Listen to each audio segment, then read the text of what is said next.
안녕하세요. 주식판사입니다. 정말 오랜만에 영상으로 찾아뵙습니다.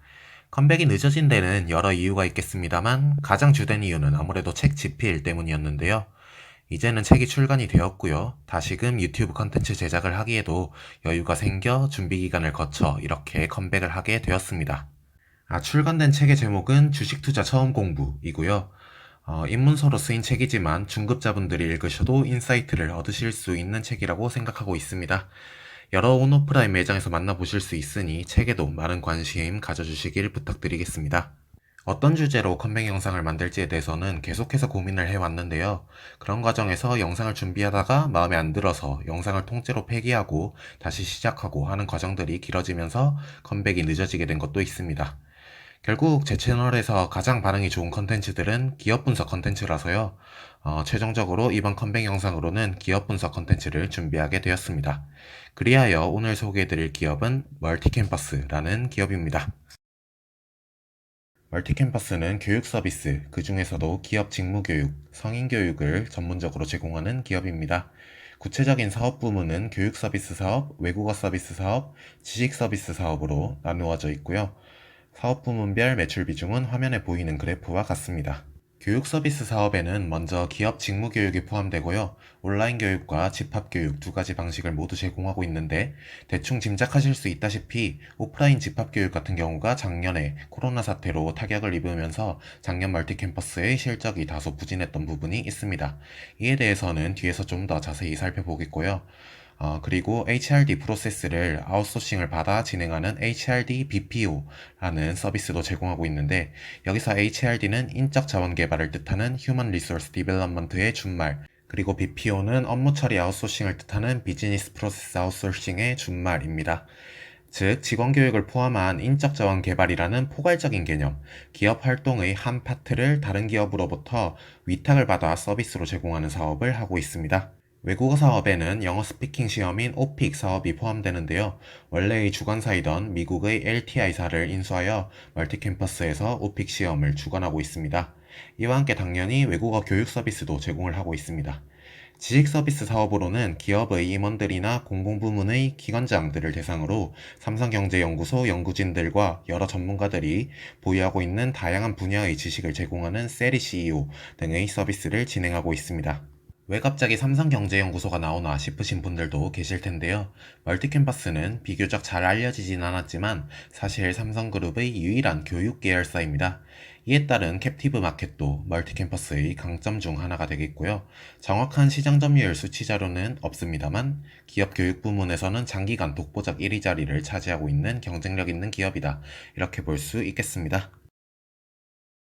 저 역시 가치 투자를 지향하는 투자자로서 모멘텀이라든가 테마주, 특히 대선 테마주, 급등주 이런 단어들에 대해 대체적으로 거부감을 느끼게 되는데요. 아무래도 이러한 테마주들의 대부분이 실질적인 기업 가치의 증대 없이 막연한 꿈과 희망만을 가지고 너무나 가파른 주가 상승을 보이기 때문일 것입니다. 그러나 어떤 중요한 이슈들로부터 실질적인 수혜를 입을 수 있으면서도 주가와 밸류에이션 역시 너무 앞서가지 않고 적절한 수준이 유지되고 있다면 그 경우에는 가치 투자자로서도 충분히 해당 기업의 모멘텀과 이슈 요인들을 긍정적으로 검토하고 좋은 투자 기회로 활용할 수 있을 것입니다. 멀티캠퍼스가 이러한 기회의 전형이 아닐까 저는 생각하고 있는데요. 요즘 시장에서 굉장히 핫한 ESG라든지 대선과 일자리 정책, K 디지털 트레이닝 이런 키워드들로부터 실질적인 수혜를 입을 수 있는, 아니 이미 입고 있는 기업이 바로 멀티캠퍼스입니다. 멀티캠퍼스에서는 삼성청년 소프트웨어 아카데미, 줄여서 사피라는 프로그램을 위탁받아 운영하고 있는데요. 최근의 기업 환경에서는 ESG라든지 기업의 사회적 책임 이런 것들이 굉장히 중시되고 있죠. 우리나라 대표 기업인 삼성은 당연히 이러한 요인을 더 신경 쓸 수밖에 없을 것이고요. 더군다나 이재용 부회장 사면 이후 이러한 움직임을 더욱 적극적으로 보여줄 필요가 있는 상황에서 삼성이 하고 있는 여러 사회적 책임 활동 중에서도 가장 비중 있게 다루고 있는 활동이 바로 청년 소프트웨어 아카데미인 사피입니다. 삼성전자가 직접 운영하는 것은 효율성이 떨어지니 교육 계열사인 멀티캠퍼스에 수주를 줘서 멀티캠퍼스가 이것을 위탁받아 운영하는 방식이고요. 이 사피 사업의 교육 규모는 매년 계속해서 증대가 되고 있는 추세입니다. 이것은 정부의 입장에서도 매우 좋은 그림인데요. K-디지털 트레이닝이라고 하여 4차 산업혁명 시대에 걸맞는 인재를 양성하겠다 하는 정책에서 가장 모범적인 사례로 작용할 수 있는 것이 바로 이 사피입니다. 때문에 김부겸 총리가 사피 교육 현장에 방문하여 격려도 하고 이렇게 사진도 한컷 찍고 가시고요. 야권의 대선 후보 중 한 명인 유승민 후보도 혁신인재 양성 공약에서 사피의 사례를 언급하고 있습니다. 여권에서도 이재명 후보가 IT 인재 양성에 힘을 쏟겠다 이런 방향성을 밝히고 있는 상황이고요. 다음 대선에서는 여가 됐건 야가 됐건 일자리 정책을 가장 중요한 키워드로 다루게 될 텐데 디지털 인재 양성이라는 방향성 자체는 동일할 것으로 보이고 멀티캠퍼스는 이러한 공약들의 실질적 수혜주로 작용할 수 있을 것이라 생각하고 있습니다. 청년, 취준생들의 입장에서도 당연히 사피는 매우 좋은 기회입니다. 취업하고 싶은 기업 1순위로 꼽히는 삼성에서 운영하는 최근 가장 핫한 분야인 소프트웨어 관련 교육을 받고 이것을 스펙으로도 활용할 수 있으니 경쟁률도 당연히 치열하고요. 수요가 넘치는 상황입니다. 결국 정부, 기업, 국민, 그러니까 청년이 모두 만족할 수 있는 이상적인 그림이 삼성과 멀티캠퍼스의 사피 사업에서 나타나는 것입니다. 멀티캠퍼스 입장에서는 그야말로 땅 짚고 헤엄치는 좋은 사업 기회가 추가적인 매출로 붙는 것이죠.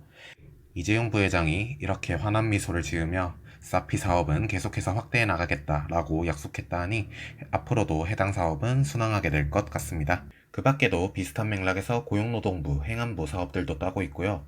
당연히 이 시장에서 멀티캠퍼스가 1등 기업이니 멀티캠퍼스를 많이들 찾을 수밖에 없는 환경이 이어지고 있습니다.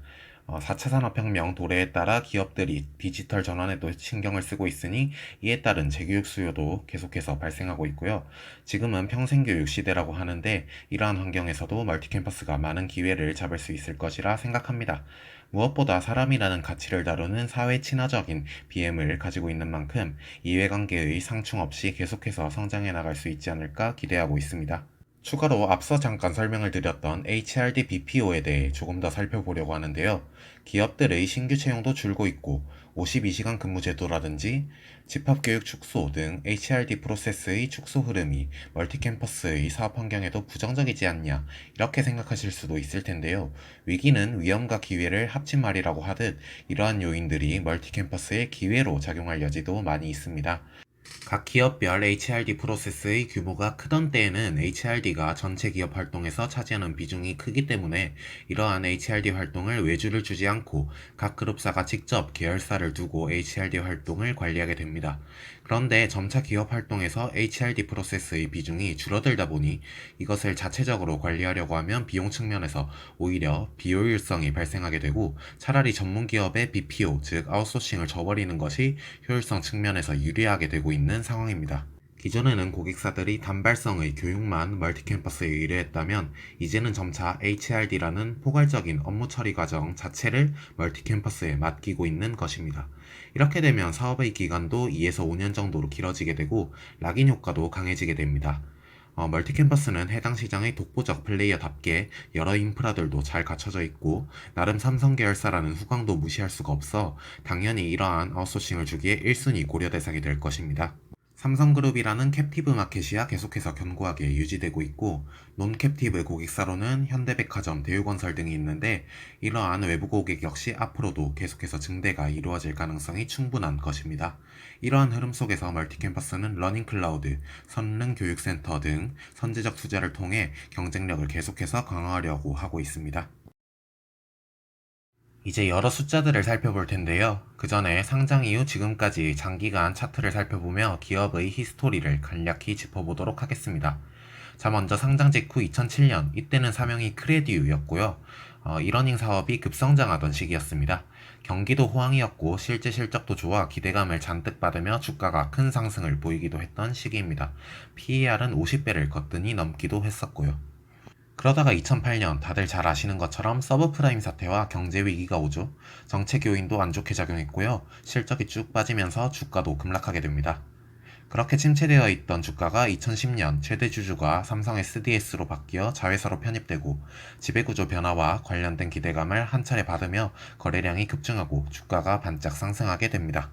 2014년 이때는 삼성경제연구소의 세리 CEO, 삼성생명의 설계사 교육, 그리고 삼성 SDS의 멀티캠퍼스 이런 식으로 여러 계열사로 분산되어 있던 교육 부문들을 멀티캠퍼스라는 하나의 이름 하에 통합하는 작업이 일어나던 시기라 멀티캠퍼스가 기대감을 받게 되었고 이때를 기점으로 지금 멀티캠퍼스의 형태가 대략적으로 완성이 되었다. 이렇게 보시면 되겠습니다. 그런데 그 이후에는 시장의 구미를 당기게 할 사건들이 별로 없어서인지 무관심과 소외의 영역에 주가가 접어들게 되었고요. 그런데 아래의 당기순이익 그래프를 보시면 알 수 있다시피 기업은 1년의 사업 통합 과정을 통해 완전히 성장 궤도에 오른 상황입니다. 2020년에는 말씀드렸다시피 코로나로 인해 실적이 일시적으로 크게 악화된 부분이 있지만 이것은 예외적인 경우이고 또 뒤에서 살펴보겠지만 회복세가 가파릅니다. 이러한 무관심과 소외의 영역, 그래서 가격은 어둡지만 가치는 빛나는 영역이 가치 투자자들의 무대로 작용하죠. 실적을 한번 살펴보면 일단 2020년을 제외하고 보면 실적이 계속해서 성장세를 보이고 있는 것을 알 수 있습니다. 코로나로 인한 실적 악화가 회복되고 있는지를 살펴보기 위해서는 최근에 나온 2분기 실적을 작년, 재작년 2분기 실적들과 비교해보면 될 텐데요.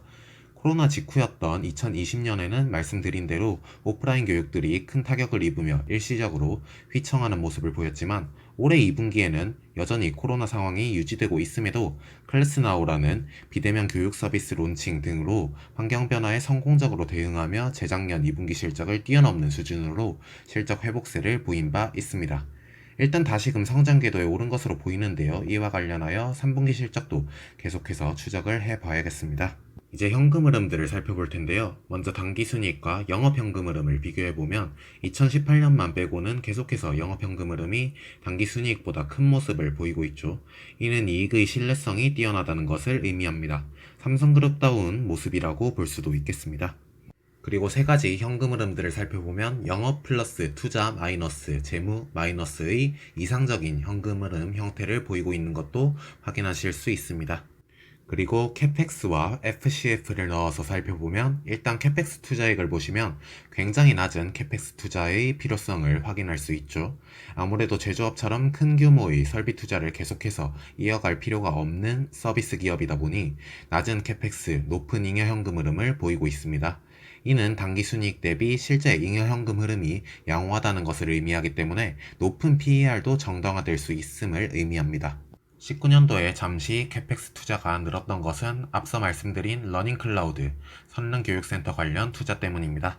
정상적인 사업 환경에서 영업이익률은 8에서 9% 수준이 유지된다고 보시면 되겠고요. ROE는 매년 15% 이상으로 유지되고 있어 매출 성장, 현금 흐름, ROE 등의 측면에서 하이 퀄리티 기업이라고 평가할 수 있을 것 같습니다. 현재 시가총액은 2,100억 원 정도인데요. 2020년 최악의 사업 환경이었던 해의 당기순이익을 가지고 이익 수익률을 산정해봐도 4.76%가 나옵니다. 2,100억 원으로 기업을 사면 10년에 한 번 올까 말까한 최악의 상황에서도 4.76%의 이익은 거둘 수 있다는 의미입니다. 앞서 살펴봤듯 회복세가 갚을라 내년의 이익은 200억 정도로 가정해도 좋을 것 같은데요.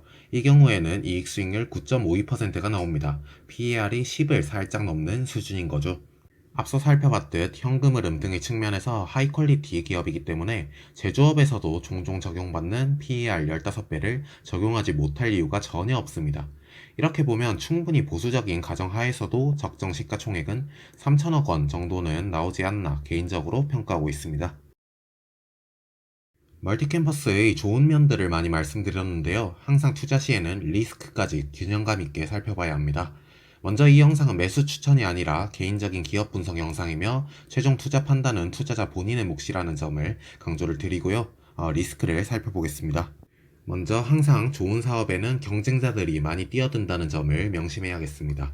실제로 IT 교육 쪽 업황이 좋다 보니 틈새 시장을 공략하는 경쟁력 있는 스타트업들이 많이 생겨나고 있습니다. 1등 기업으로서 멀티캠퍼스의 역할은 변화하는 환경 속에서도 굳건할 것으로 전망하고 있습니다만 이러한 경쟁자들의 출현은 유심히 추적할 필요가 있겠습니다.